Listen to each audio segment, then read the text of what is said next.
bercerita tentang hidupnya yang selalu terjajah. Dia sediakan nasib kaumnya yang dianggap tak setara dan terpenjara, diperlakukan tak adil. Dia tak bisa menerima karena dia berbeda.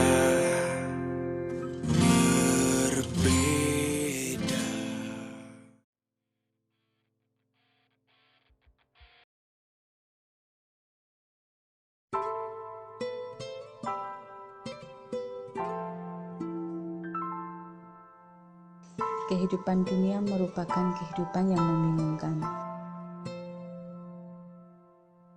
Saat harus memutuskan benar dan salah, namun dipaksa untuk mencari solusi atas kewajiban dan hasrat. Dalam hal ini, terkadang seseorang tidak bisa memutuskan menjadi siapa, tetapi keadaanlah yang memutuskan ia harus menjadi siapa.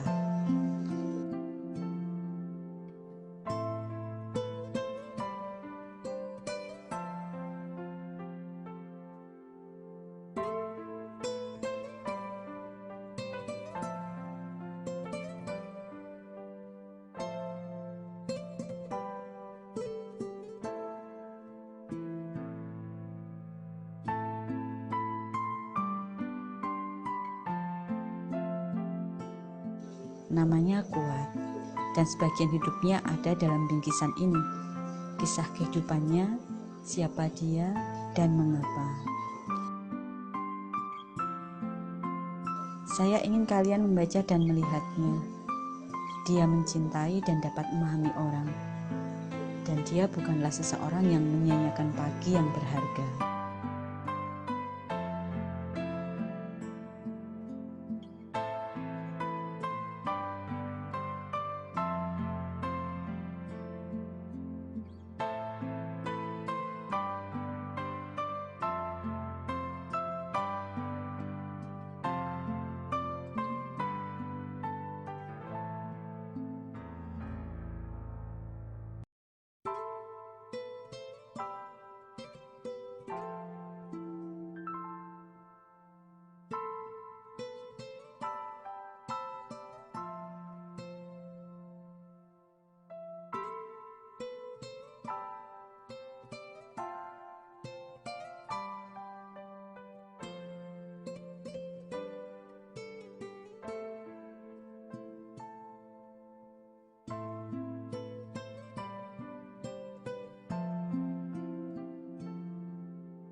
Ya emang sih pengen kerja, cuman ntar kalau aku kerja ke Jakarta misalnya jauh gitu kan, orang tuanya gimana? Kan jadi pengen kerja, cuman berhubung di rumah nggak ada yang ngurusin, cuma satu orang doang memang, kan bisa repot. Jadi aku boleh buat nyari nafkah di sini.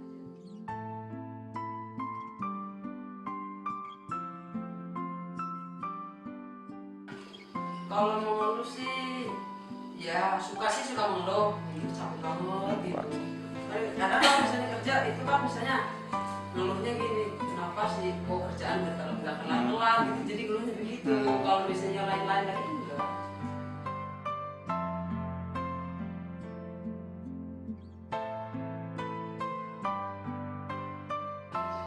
Itu beres sudah.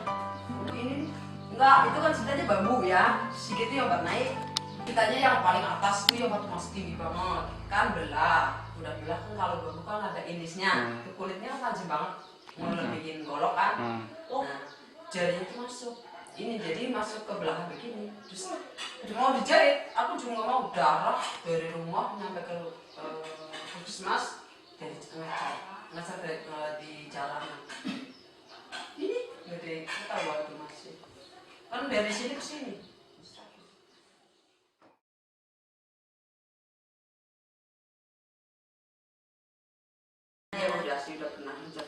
tapi kan pikir lagi kenapa sih aku nyampe kayak gitu, ini mah mungkin udah takdir aku gitu, jadi udah pernah kenapa sih nggak adil gitu, udah pernah.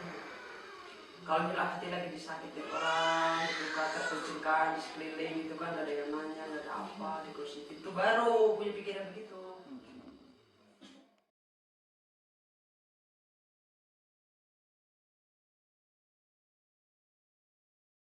Berantem sih aku nggak pernah berantem, nggak pernah adu mulut. Dia masih maunya sendiri, kalau mau pergi ya pergi, kalau mau pulang ya pulang.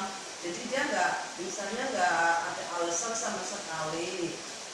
Terus kerjaan laki-laki aku tanggung semua, karena apa, buat nafkahi keluarga, emak sama anak, buat sekolahin. Ya misalnya kerja beres, ya kesendirian, kerja masuk apa, pokoknya apa aja lah, sebuah kerjaan apa boleh buat, yang penting awal buat nafkahi keluarga.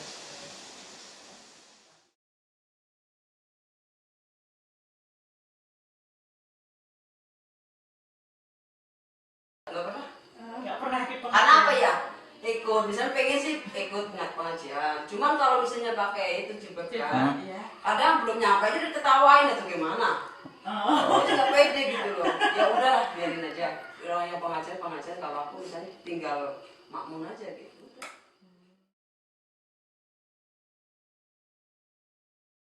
Orang pakai baju tidur diketawain mana? Makanya aneh kan? Ya gimana sih ya, berhubung jalannya beda, pakai baju rok.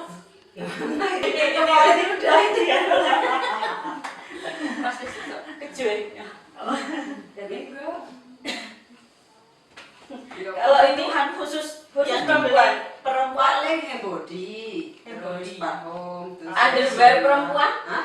underwear perempuan, Underwear apaan? Pakaian dalam dalam. Oh iya, iya. tetap dalamannya perempuan. Beli celana dalam maupun BH Dia gitu mau nggak ya. pakai, cuman silet doang. Oh nggak pakai BH, pakainya singlet. Gak kayak ngebehain apa.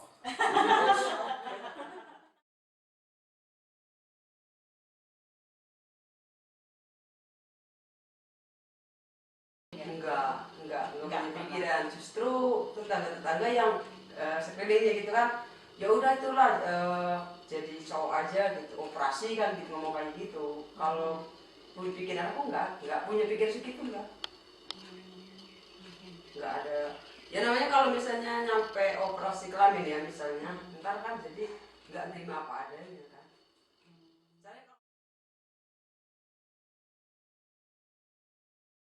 Gimana sih ya, biasa aja tuh, merasa tuh rasanya kayak biasa gitu loh, nggak punya pikiran aku lebih kuat aku daripada dia, enggak punya pikiran begitu. Ya kalau dipikirnya kayak udah akhlaknya buat sehari-hari gitu, jadi nggak punya pikiran gimana ini aku yang paling terkuat, enggak sih.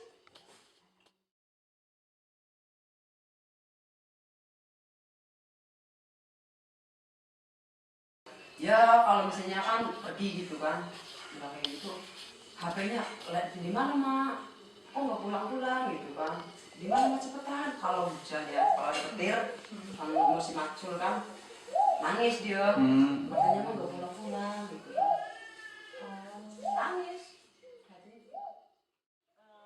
Punya harapan nggak ibu itu punya pekerjaan seperti ibu-ibu yang lain, misalnya kalau di sini kan ada hidup jadi pembantu rumah tangga atau misalnya berjualan di pasar yang kayak ibu-ibu lain di sini.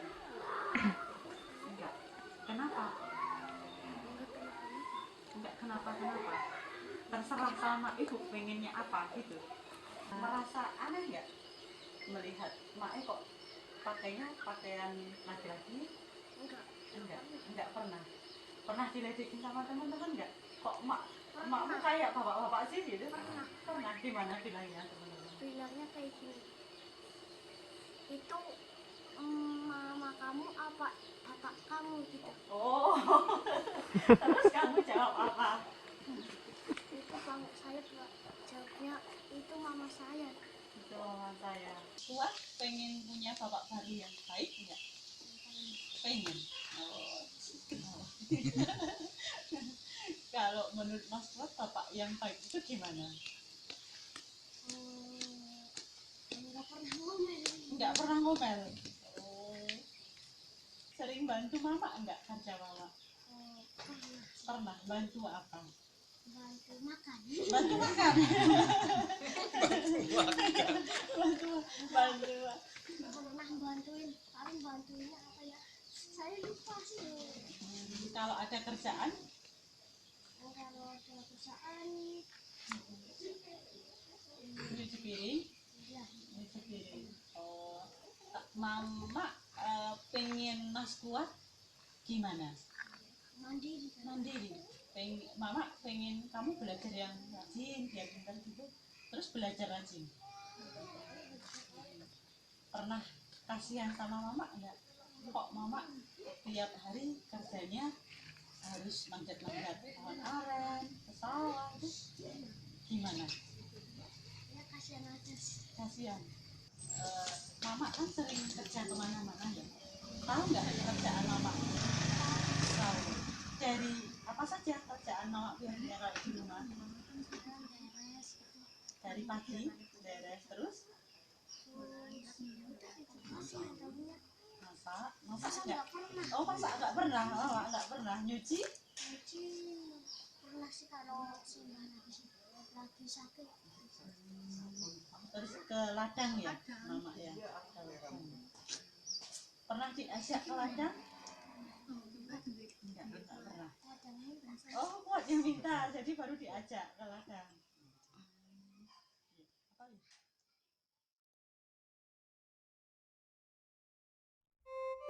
Untuk sesaat aku menyadari bahwa semua kehidupan kita mempunyai kedalaman yang tidak pernah bisa dijelajahi oleh orang lain. Bahwa kenyataannya menjadi janda adalah sesuatu yang tragis, namun ditinggalkan suami jauh lebih menyedihkan.